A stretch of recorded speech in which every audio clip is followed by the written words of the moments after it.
The morning sun cast long shadows across Westminster Abbey as Margaret Thompson adjusted her camera for the 100th time.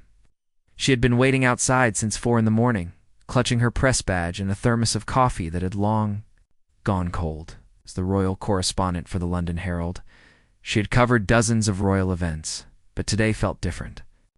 There was an electricity in the air that made her skin tingle, as if the very stones of the ancient abbey were holding their breath.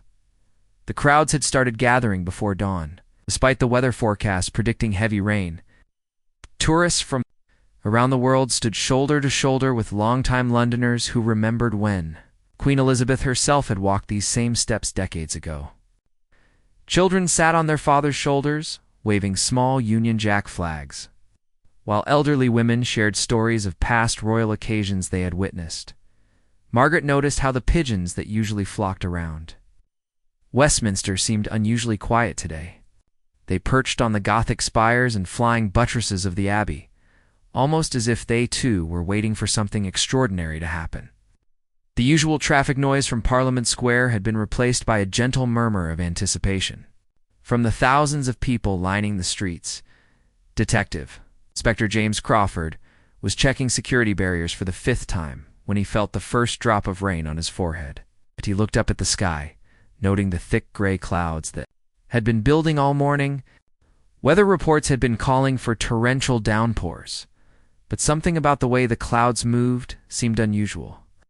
They appeared to be swirling in slow, deliberate patterns above the abbey, as if nature itself was choreographing the days. The security preparations had been extensive. Metal detectors had been installed at every entrance, and sniffer dogs had swept the area multiple times. Crawford had been coordinating with the royal protection officers for weeks, ensuring every detail was perfect. He had worked royal events before, but the level of preparation for today exceeded anything he had experienced.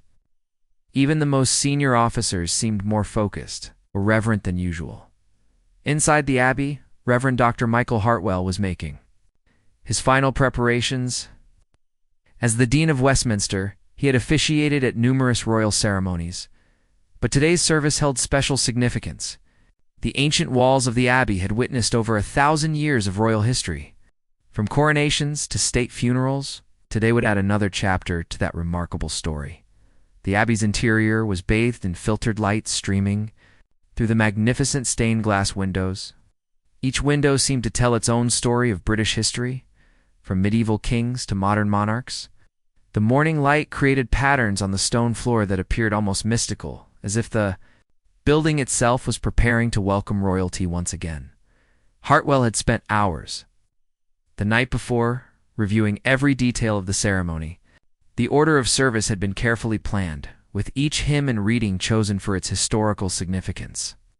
The Abbey Choir had been rehearsing for weeks, their voices echoing through the vaulted ceilings during practice sessions that left even the most seasoned choristers feeling emotional. Outside, the crowd continued to grow. Sarah Mitchell had brought her 2 young children from Birmingham, rising at 3 a.m. to catch the first train to London. She remembered her grandmother telling her stories about waiting for hours just to catch a glimpse of royalty. She wanted her children to experience that same sense of wonder and connection to their heritage. The children pressed their faces against the security barriers, their eyes wide with excitement as they watched the elaborate preparations unfolding around them. Police horses clip-clopped along the streets, their riders sitting tall and proud in their ceremonial uniforms. The horses seemed to sense the importance of the occasion, too, stepping with extra precision and holding their heads high. Television crews from around the world had set up their equipment along the route. Reporters spoke into cameras in dozens of languages, describing the scene to viewers in every corner of the globe. The international interest was unprecedented, with news networks providing live coverage and commentary on what was being called one of the most significant royal events in recent memory. Margaret Thompson interviewed several people in the crowd, capturing their excitement and anticipation.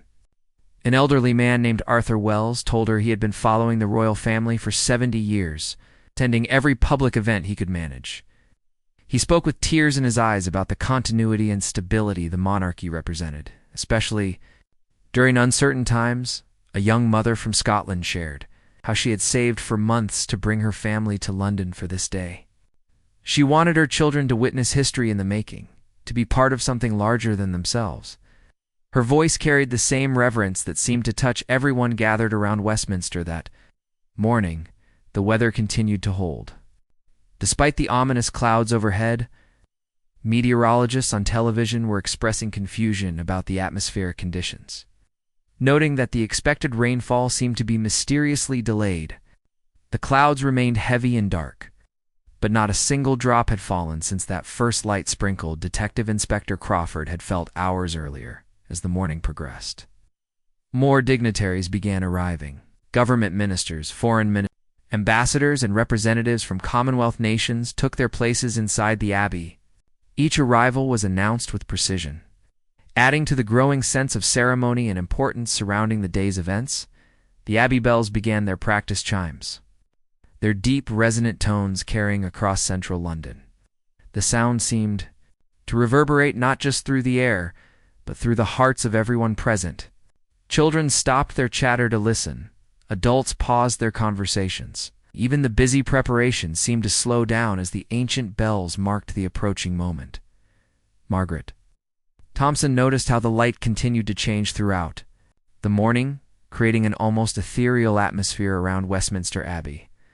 The gray clouds seemed to filter the sunlight in a way that made everything appear more vivid, more significant. She had covered hundreds of events in her career, but she had never experienced anything quite like the anticipation building in the air that morning. The stage was set. The players were in position, and the entire world was watching Westminster Abbey, waiting for the moment when the royal family would arrive and make this extraordinary day complete. The first sign that something extraordinary was about to happen came at exactly 11:30 in the morning. A subtle shift in the air caused thousands of people to look up simultaneously as if responding to some invisible signal. The thick, gray clouds that had been threatening rain all morning began to move in a pattern that defied explanation. Instead of the chaotic swirling typical of storm systems, they seemed to be arranging themselves in deliberate formations above Westminster Abbey.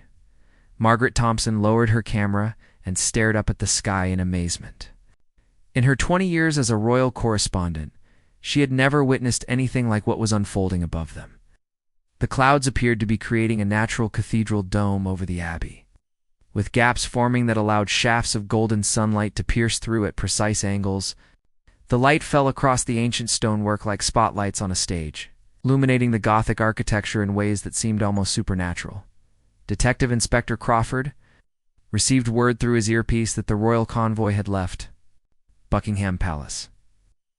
As he relayed this information to his team, he couldn't help but notice the remarkable change in the atmosphere around Westminster. The wind had completely died down, creating an unusual stillness that seemed to amplify every sound. The clip-clop of police horses echoed more clearly. The voices of the crowd carried further, and even the distant sound of Big Ben preparing to chime seemed more resonant than usual. Inside the Abbey, Reverend Dr. Hartwell paused in his final preparations as he noticed the extraordinary quality of light now filtering through the stained glass windows. The jewel-toned glass seemed to glow with an inner fire, casting rainbow patterns across the ancient stone floors and walls. The Abbey's interior had never looked more magnificent, as if the building itself was preparing to welcome its most honored guests. The congregation inside began to murmur and wonder as they too noticed the changing light. Distinguished guests from around the world, many of whom had attended royal ceremonies in other countries, commented quietly to one another about the remarkable atmosphere developing within the Abbey. The Archbishop of Canterbury, who had arrived early to assist with the preparations, stood near the altar, gazing up at the vaulted ceiling where the light seemed to dance among the stone arches. Outside, the crowd's excitement reached a new level, as word spread that the royal family was on their way. Sarah Mitchell lifted her youngest child higher on her shoulders so he could see over the heads of the adults in front of them. As she did, she noticed that the child's face was illuminated by a beam of sunlight that seemed to have found its way through the crowd with impossible precision. Other parents began pointing out similar phenomena, as if the light itself was seeking out the children in the gathering. The television crews were having difficulty explaining what their cameras were capturing, whether experts brought in to provide. Commentary found themselves at a loss to describe the meteorological conditions developing over Westminster. The clouds continued to maintain their cathedral-like formation, with the golden light streaming through gaps that remained constant despite the gentle movement of the cloud masses. Arthur Wells, the elderly royal enthusiast Margaret had interviewed earlier, stood transfixed by the sight above them. He had attended royal events for 7 decades, but nothing in his extensive experience had prepared him for what he was witnessing. He told those around him that it felt as though the very heavens were acknowledging the significance of the day, as if nature itself was paying tribute to the approaching royalty. The sound of approaching sirens could be heard in the distance, signaling that the royal convoy was getting closer. As the sound grew stronger, the phenomena in the sky seemed to intensify. The shafts of light became more numerous and more brilliant, creating an almost theatrical effect that bathed Westminster Abbey and the surrounding area in an otherworldly glow. Margaret Thompson began frantically taking photographs, trying to capture not just the visual spectacle, but the emotional response of the crowd. Faces turned upward in wonder, children pointing at the sky with delight, elderly people wiping tears from their eyes as they witnessed something that seemed to transcend the ordinary bounds of human experience. Her camera clicked rapidly as she documented what would surely become one of the most remarkable photo essays of her career. The Abbey bells began their formal announcement chimes, their deep tones seeming to harmonize with the natural acoustics created by the unusual cloud formation overhead. Sound carried with unprecedented clarity across central London, reaching neighborhoods that had never before heard the Westminster bells so distinctly. People miles away stopped what they were doing to listen to the ethereal music drifting across the city. Detective Inspector Crawford coordinated with his team as the royal convoy approached Parliament Square. Through his earpiece, he could hear the amazement in his colleagues' voices as they, too, witnessed the extraordinary atmospheric conditions. Traffic controllers reported that even the usually busy London streets seemed unusually calm, as if the entire city was holding its breath. In anticipation, the international media crews struggled to find words to describe what they were witnessing to their global audiences. Seasoned reporters who had covered events around the world found themselves speechless as they tried to convey the majesty of the scene developing over Westminster Abbey. Some described it as nature's own royal welcome, while others spoke of witnessing something that felt profoundly spiritual and moving as the minutes ticked by toward the royal arrival. The light effects became even more dramatic. The golden beams seemed to create pathways in the air above the Abbey, as if marking the route the royal family would take. The crowd fell into an almost reverent silence, broken only by whispered expressions of awe and wonder at the spectacle unfolding above them. Young and old alike found themselves united in amazement at what they were experiencing. Cultural differences seemed to disappear as people from around the world shared this moment of wonder. Strangers helped lift children for better views, offered water bottles to elderly spectators, and shared their excitement in the universal language of joy and anticipation. The stage was set not just by human preparation, but by nature itself, creating a welcome fit for royalty that would be remembered for generations to come. The moment the first royal car turned the corner onto Parliament Square, something magical happened that would be talked about for years to come. As the distinctive burgundy Bentley came into view, flying the royal standard, the clouds above Westminster Abbey seemed to part like curtains on a stage. A brilliant shaft of sunlight broke through and fell directly onto the approaching vehicle, creating a golden pathway that followed the convoy's progress down the street.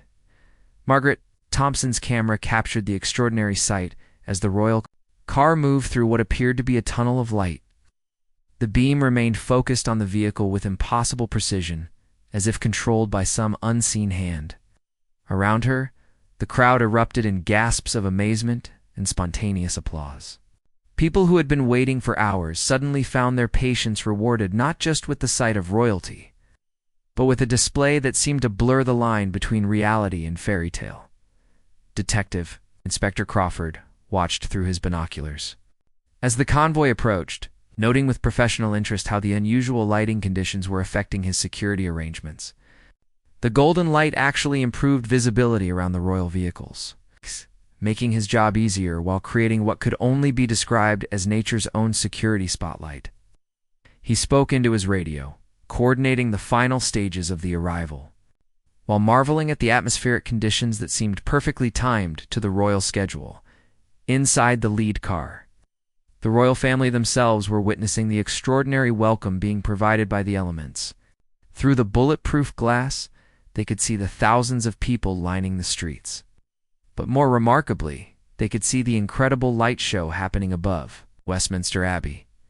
The sight was so unusual that even their experienced royal protection officers were commenting on the phenomenon, something that rarely happened during official duties. The younger members of the royal family pressed their faces to the car windows, pointing excitedly at the sky above them. Their genuine wonder and delight at the natural spectacle was visible to those lucky enough to catch a glimpse through the car windows, adding to the joy and excitement rippling through the crowd. Even the most protocol-conscious members of the family couldn't help but smile and wave more enthusiastically than usual in response to nature's grand welcome. As the convoy drew closer to the abbey, the light effects became even more spectacular. Multiple beams of sunshine now descended from the cloud formation, creating what looked like pillars of gold supporting an invisible roof over Westminster. The ancient stones of the abbey seemed to glow from within, as if the building itself was illuminated by an inner light that responded to the approaching royalty. Reverend Dr. Hartwell stood at the great west door of the abbey, preparing to welcome the royal family. From his vantage point, he could see both the approaching convoy and the magnificent light display overhead. In his long career serving the Church of England, he had witnessed many remarkable moments, but nothing had prepared him for the sense of the divine that seemed to permeate the very air around Westminster that day. The Abbey Choir, positioned inside near the entrance, began their welcoming him just as the royal cars pulled up to the red carpet. Their voices seemed to blend perfectly with the natural acoustics created by the unusual cloud formation, creating a sound that was both earthly and ethereal. The music carried across Parliament Square with crystal clarity, reaching every person in the massive crowd and creating a moment of unity that transcended individual differences. Sarah Mitchell found herself crying as she lifted her children to see over the crowd. The combination of the royal arrival, the extraordinary sky above, the beautiful music created an emotional response that surprised her with its intensity. Around her, she could see similar reactions on the faces of other spectators. Tough London policemen were wiping their eyes. Elderly tourists were openly weeping with joy. And children were pointing at the sky with expressions of pure wonder as the royal family emerged from their vehicles.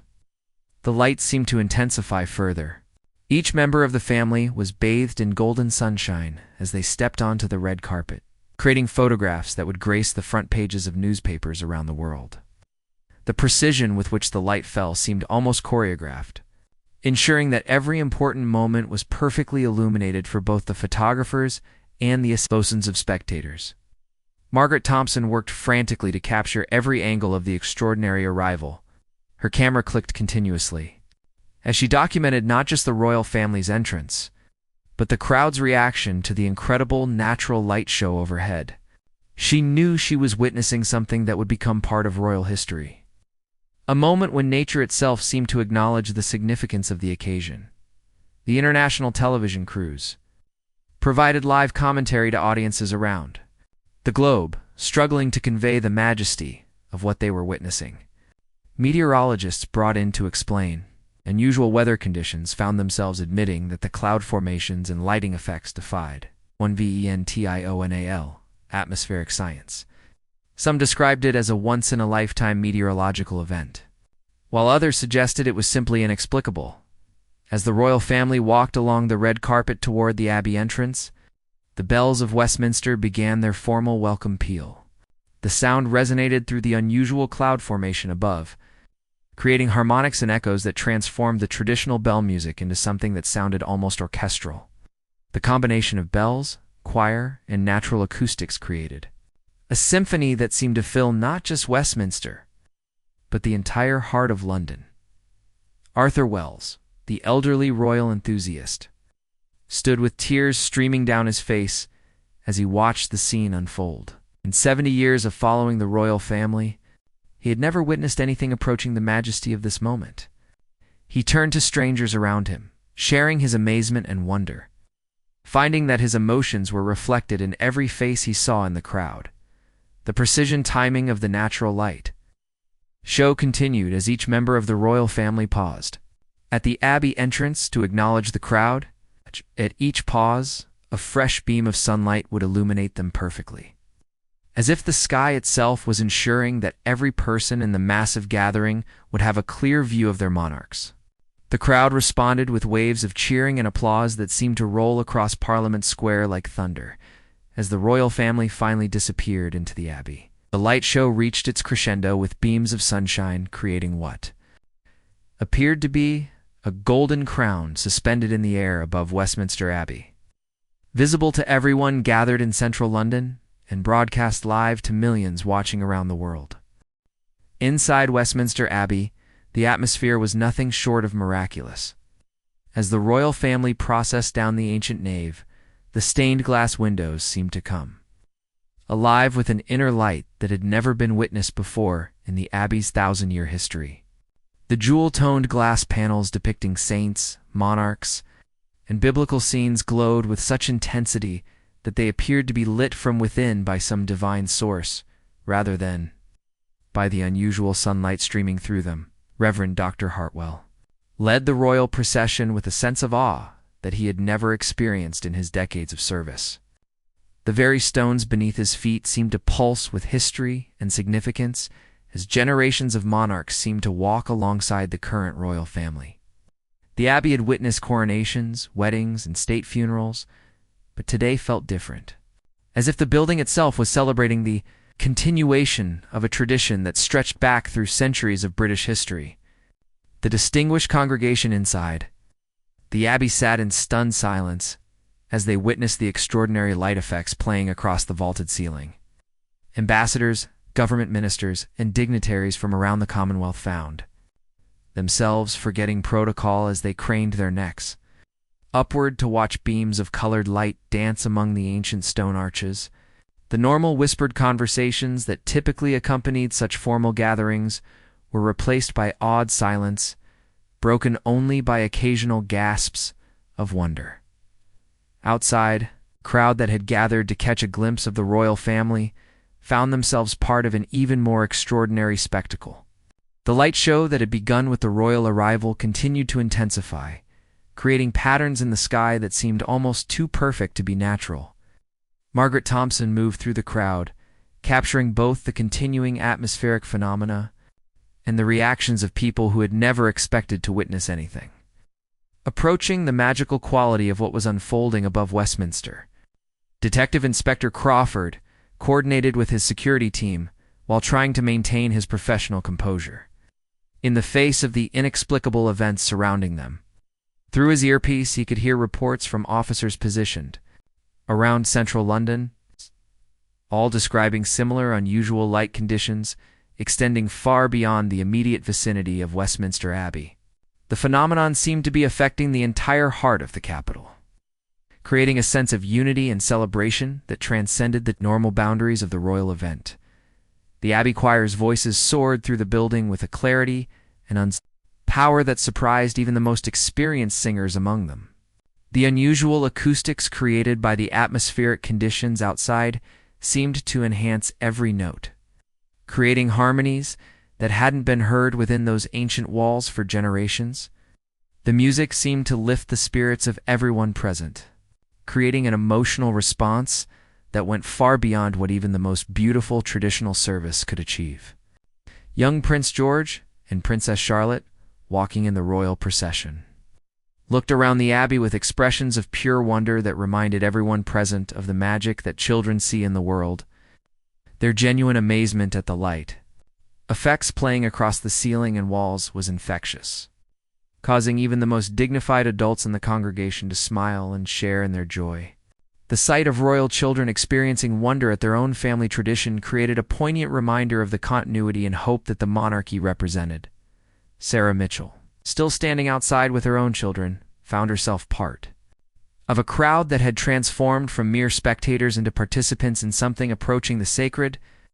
Strangers shared water bottles, elderly people were helped to better viewing positions, and children were lifted high so they could see the continuing light show above the abbey. The normal barriers between people seemed to dissolve in the face of the shared wonder they were all experiencing. Inside the abbey, the service proceeded with a dignity enhanced by the extraordinary circumstances. Each prayer seemed to carry more weight, each hymn resonated with deeper meaning, and each moment of silence was filled with the palpable sense that they were all witnessing something that would be remembered for generations.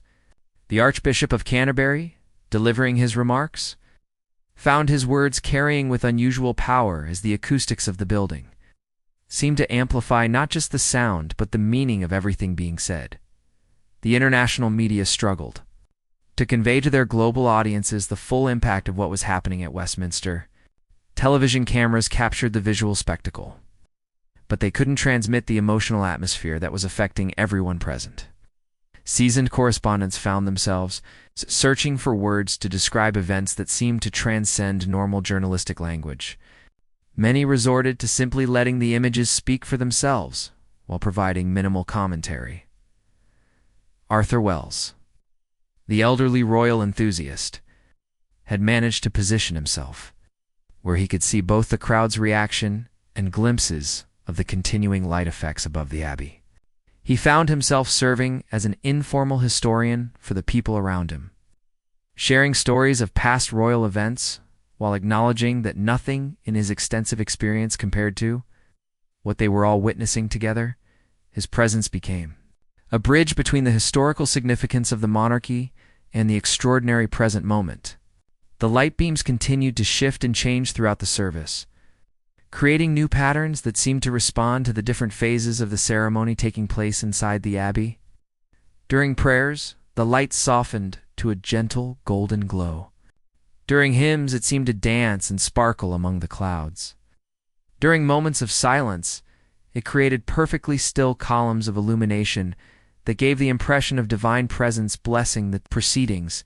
As the service inside the abbey continued, more and more people gathered in the surrounding streets, drawn by reports of the extraordinary atmospheric conditions over Westminster.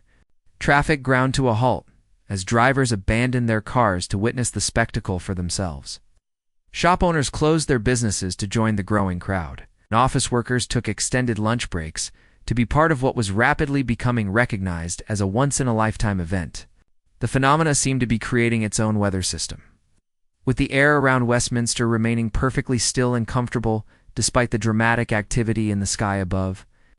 The temperature felt ideal for the thousands of people standing outside, and the air itself seemed to carry a quality that made breathing feel deeper and more satisfying than usual.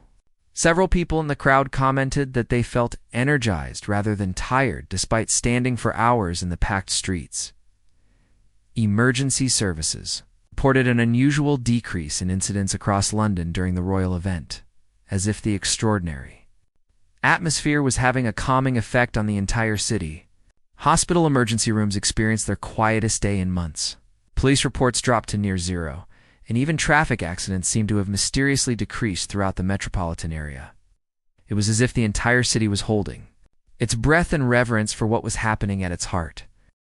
As the ceremony inside Westminster Abbey reached its climax, the extraordinary atmospheric conditions outside intensified to levels that defied all scientific explanation. The cloud formation that had been creating the cathedral dome above the abbey began to spiral gently, forming what could only be described as a massive natural crown suspended in the sky above central London. The golden light streaming through this formation created patterns on the ground that seemed to radiate outward from Westminster Abbey in perfect geometric designs. Margaret Thompson found herself running between different vantage points, trying to capture every angle of the phenomenon that was unfolding above them. Her professional photographers, I told her that she was witnessing something that would define her entire career.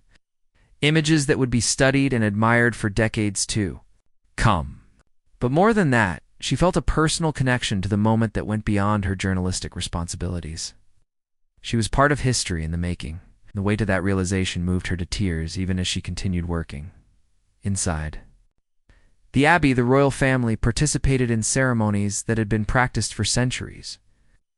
But today each gesture seemed imbued with additional meaning. The ancient rituals connected them not just to their immediate predecessors, but to the entire sweep of British history, stretching back through countless generations of monarchs. The unusual light streaming through the stained glass windows seemed to bring the depicted historical figures to life, creating the impression that past and present were merging in this sacred space. Reverend Dr. Hartwell found his voice carrying with unprecedented power as he delivered the final blessing of the UCE service. The words seemed to resonate not just within the abbey walls, but throughout the surrounding area, reaching every person gathered in the streets outside.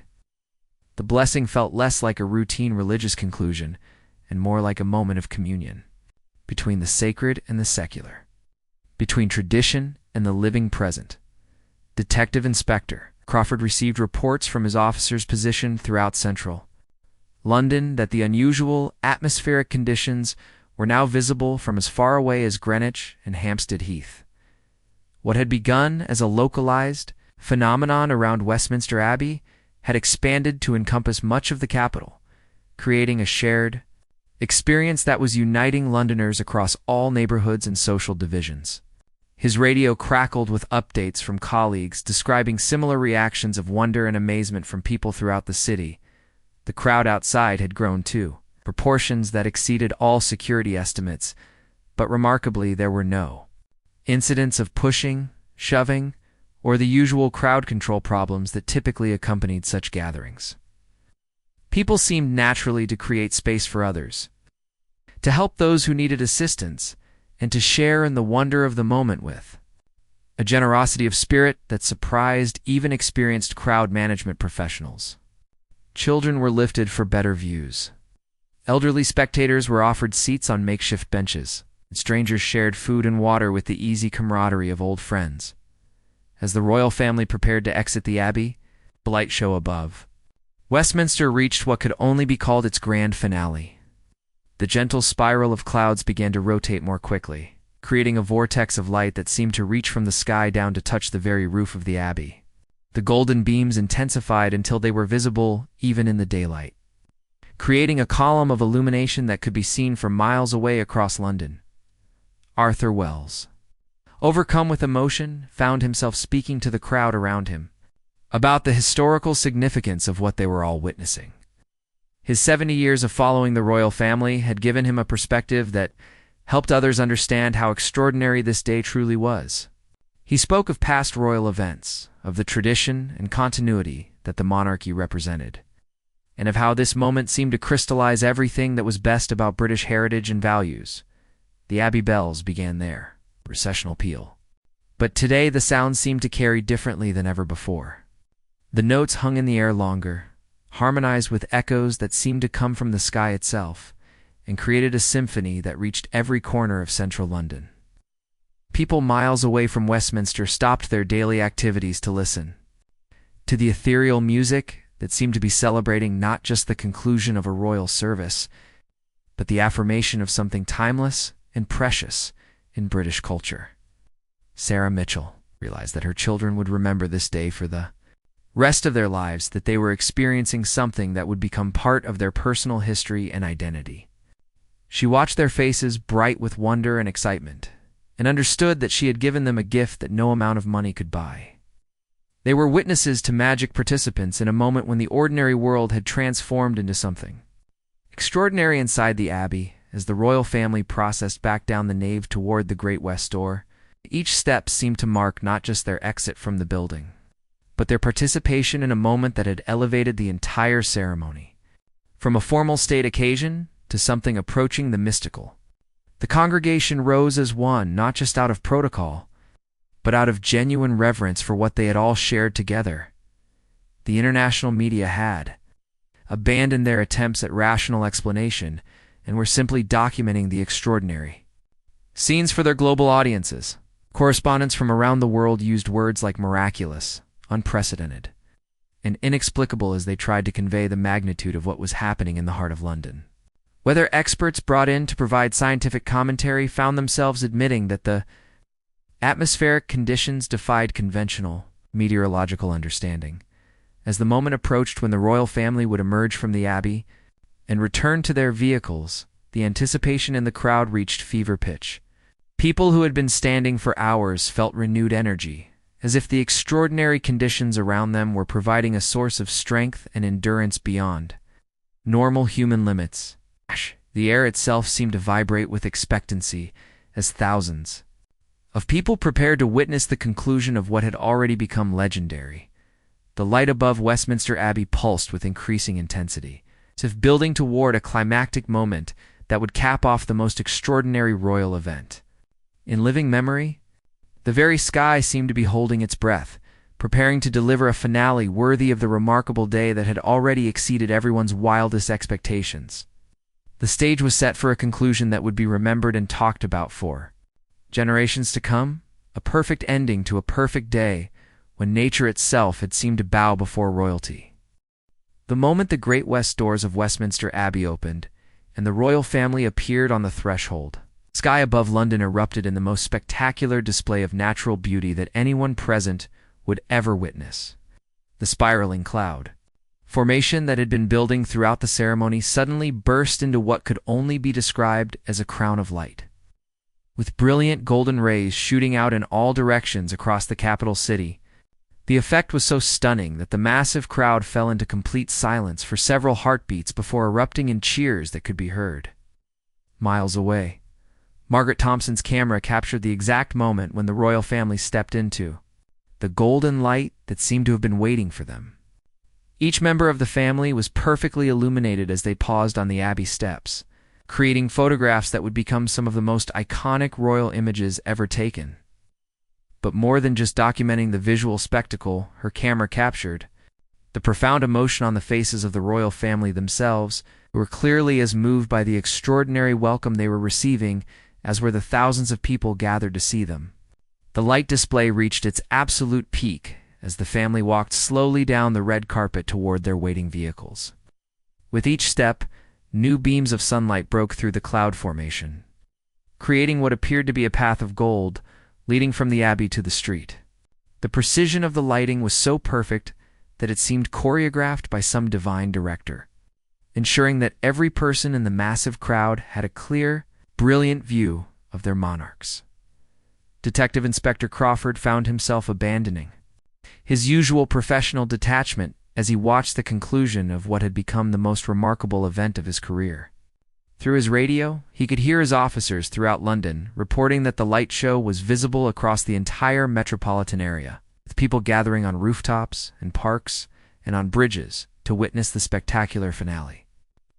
Usual concerns about crowd control had become irrelevant as the extraordinary atmosphere seemed to bring out the best in everyone present. Inside the departing royal vehicles, the family members pressed against the windows to wave at the crowd and to gaze up at the incredible light show that was providing their farewell. The genuine joy and wonder on their faces was visible to the spectators, creating a moment of human connection that transcended the usual formality of royal events. Even the most protocol-conscious members of the family were smiling and waving with an enthusiasm that matched the extraordinary nature of the day. As the royal convoy began to move away from Westminster Abbey, something magical happened that would be talked about and remembered for the rest of the lives of everyone who witnessed it. The column of light that had been focused on the Abbey began to follow the cars, creating a moving spotlight that tracked the royal progress through the streets of London. The effect was so precise and so beautiful that it seemed to turn the entire route into a golden pathway stretching across the heart of the capital. Arthur Wells, tears streaming down his weathered cheeks, turned to the strangers around him and declared that in 70 years of following the royal family, he had never imagined he would witness anything so beautiful. His emotion was infectious, spreading through the crowd as people realized they had all been part of something that would be remembered as one of the most extraordinary moments in royal history. The elderly man's joy became a symbol of the day's impact on everyone present. Sarah Mitchell lifted her children one final time as the royal convoy passed their position. and she watched their faces light up with pure happiness as they waved at the passing cars. She knew that this moment would become part of their family legend, a story they would tell their own children and grandchildren about the day when the sky itself seemed to celebrate the British royal family. The memory would bind them together and connect them to something larger than their everyday lives. The international television crews provided commentary to billions of viewers around the world, but their words seemed inadequate to convey the full magnitude of what was happening in London. The images spoke for themselves as the golden light continued to follow the royal convoy through the streets, creating scenes that looked more like something from a fairy tale than from real life. Meteorologists had given up trying to provide scientific explanations and were simply describing the phenomenon as unprecedented and unexplainable. As the royal convoy made its way through central London, something even more remarkable began to happen. The light that had been focused on Westminster Abbey started to spread outward in gentle waves, touching every neighborhood in the capital. People throughout London stepped out of their homes, offices, shops, to witness the golden glow that seemed to be blessing the entire city. From Hampstead to Greenwich, from Chelsea to the East End, Londoners found themselves united in experiencing something beautiful and extraordinary. Reverend Dr. Hartwell remained standing at the Abbey doors long after the royal family had departed, watching the continuing light show with a sense of profound gratitude. In his decades of service to the Church of England, he had never experienced anything that so clearly seemed to represent the divine blessing the earthly. The Abbey behind him seemed to glow with a warmth that would linger in the memories of everyone who had been present for the ceremony. The crowd began to disperse slowly, reluctant to leave the scene of such an extraordinary event. People exchanged contact information with strangers they had stood beside for hours, wanting to maintain connections with fellow witnesses to history. Friendships were born that day that would last for years, bonds created by the shared experience of witnessing something that transcended the ordinary boundaries of human experience. Margaret Thompson continued photographing the slowly dispersing crowd and the continuing light effects, knowing that her work that day would define her career as a royal correspondent. But more than professional achievement, she felt a deep personal satisfaction at having been present for something so beautiful and meaningful. Her photographs would help preserve the memory of the day for future generations, but nothing could capture the emotional impact of having been there in person. As the afternoon progressed, the light show gradually began to fade, but it did so with the same gentle majesty that had characterized the entire day. The golden beams softened rather than disappeared, creating a warm glow that lingered over London well into the evening hours. The clouds slowly returned to more conventional formations, but they seemed to maintain a dignity and beauty that reminded everyone of what they had witnessed. The impact of the day extended far beyond those who had been physically present at Westminster. Social media filled with photographs and videos from across London as people shared their experiences of the citywide light phenomenon. News outlets around the world led with the story, and the images became some of the most widely shared in the history of royal coverage. The day had created a moment of global unity as people everywhere marveled at the beauty of what had occurred. In the days and weeks that followed, scientists and meteorologists would attempt to provide explanations for the atmospheric conditions that had created such an extraordinary spectacle. But for those who had been present, no scientific explanation was necessary or even desired. They had witnessed something that felt like a gift, a moment when the natural world had seemed to acknowledge and celebrate something precious in human culture and tradition. Arthur Wells would spend his remaining years telling the story of that day to anyone who would listen, his eyes lighting up with the same wonder he had felt as an elderly spectator in the crowd. The day had vindicated his lifetime of devotion to the royal family and had provided him with a memory that made all the hours of waiting throughout the decades seem worthwhile. Years later, when historians wrote about the reign of the current royal family, would mark this day as a defining moment, a time when the connection between the monarchy and the British people was reaffirmed in the most beautiful way possible. The day when the skies seemed to bow in emotion at Westminster would become part of the permanent record of royal history, a reminder that some moments transcend the ordinary and touch something eternal in the human spirit. The children who had been lifted high to see over the crowd would grow up with the memory of that golden light, as part of their understanding of what it meant to be British. They would carry the story forward to their own children, ensuring that the magic of that extraordinary day would never be forgotten, becoming part of the living tradition that connects each generation to the next, in an unbroken chain of shared heritage and wonder.